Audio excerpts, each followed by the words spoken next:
People who work on and around rivers have a high exposure to a fall overboard. It is simply a part of the job. Towboat crew members are the most likely victims of a fall overboard. 3 out of 4 fatalities in the inland towing industry have been crew members. 1 out of 2 deckhand fatalities are from falling overboard. The good news is this: overall, the river transport industry is safe. We can help keep it that way by following good safety practices. For the next few minutes, we are going to look at ways to reduce your risk of falling overboard. The single most important safety practice is the use of personal flotation devices, or PFDs. The 3 types of PFDs found on towboats are the Type 1, Type 4 throwable ring buoy, and the Type 5 work vest. We will be looking at their differences later in this program. Some of the problems and additional risks associated with falls include PFDs are either not worn or worn improperly, the lack of training or practice in using PFD or rescue techniques, the risk of hypothermia, response is usually slow and rescue is difficult, the awareness of the crew that someone has fallen overboard, the delay in deploying rescue boat, the difficulties in locating a victim, particularly at night, the difficulty in lifting a victim out of the water. Some solutions to these challenges include wearing a PFD properly, use of the buddy system for real-time accountability and timely response, training for personal survival skills or how to live long enough to be rescued, proper use of a rescue boat with the right equipment, and boat crew training in search and rescue techniques. Coast Guard regulations require the owner-operator of a towing vessel to establish procedures to address fall overboard prevention and recovery of persons in the water. The safety regulations are focused on the use of personal protective equipment, safely working on the tow, safe line handling, safely moving between the vessel and barges or piers and docks, use of equipment to recover a victim, and instruction in drills. The Coast Guard also has clearly defined requirements for life-saving equipment, including personal flotation devices.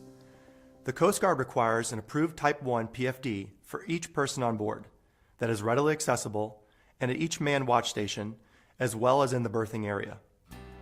All Type 1 PFDs must also be marked with name of the vessel, equipped with retroreflective material, equipped with the light securely attached to the front shoulder area, and equipped with a whistle secured by a cord. A Type 5 work vest or other approved PFD must be worn when working outside of rails and safety chains. This includes working on the tow. Type 5 work vests must be equipped with a light when worn at night. The requirements for life buoys include the use of approved ring life buoys with a minimum of 2 or 4, depending on length of towing vessel. Buoys are not permanently attached and must be marked with name of the vessel. 1 must be equipped with a 60-foot lifeline, and 2 must be equipped with floating electric water lights secured by a lanyard. Of course, prevention is the best way to deal with falls overboard. The safest crews are the ones that focus on accident prevention, as well as emergency procedures. Derek knows how quickly accidents can happen, and he appreciates the value of safety training. It was probably mid-morning and I was walking down the side of a barge and slipped on some rocks, fell overboard. It was just kind of a freak thing that happened, you know, just slick surface and narrow walkway. I got back to where I could see the captain and, you know, kind of get a game plan on how we were going to get me out. And the guys at the lock actually threw me a life ring and pulled me over to the wall to a ladder, and I climbed up on the ladder and got back on the barge. Oh, when I fell in, there's a lot of things you really think about in the training, the safety videos and all that. You start thinking about what's said in them videos and what you need to do, and it all kind of falls in place as long as you talk about it. Good housekeeping is an essential first step to a safe workplace. This includes keeping walkways and decks clear, walking surfaces coated with non-skid surface, and edges and hazards marked in contrasting colors. Be sure all safety gear is in good working order, including PPE, flashlights, and radio. Inspect guard chains, lines and rails, and handholds. Make a plan and brief the tasks. Avoid walking the outboard sides on the tow. Carry loads such as rigging on your outboard shoulder. Avoid putting your back to the river. Step over hazards, not on them. Don't step into the shadow. Light it up first. Beware of notches and duck ponds.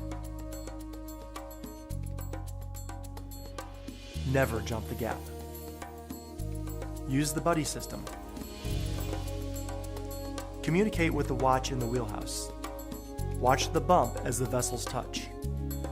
When stepping out onto the tow or returning, pay attention and focus on where you are and how you can perform your tasks in the safest possible manner. I guess the big thing is just be comfortable with the guys you work around and put your trust in them that they know what to do. Pay attention to the training and listen what they say.